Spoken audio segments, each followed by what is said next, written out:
اللہ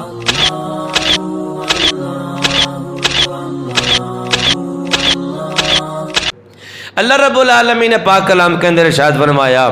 اگر یہ ساری عبادتیں جو کی گئے ان کو بچانا چاہتے ہو، ان کے سیکیور کرنا چاہتے ہو، تو پھر رب العالمین نے ایک راستہ بھی ہمیں بتا دیا، ایک طریقہ ہمیں بتا دیا۔ فرمایا یا ایھا الذین آمنوا اتقوا اللہ، ایمان والو تقوی اختیار کرو، اللہ سے ڈرو، وکونوا مع الصادقین، سچے لوگوں کے ساتھ ہو جاؤ۔ جب تم سچے لوگوں کے ساتھ ہو جاؤ گے، عبادت بے شک رمضان میں کی ہو، عبادت بے شک شوال میں کی ہو، عبادت بے شک ذی القعدہ میں کی ہو یا ذی الحجہ کے اندر کی ہو،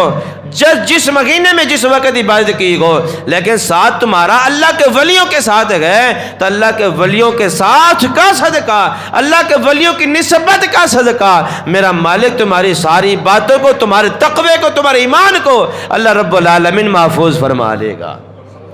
رب نے راہ بتا دی گا، رب نے طریقہ بتا دیا گیا۔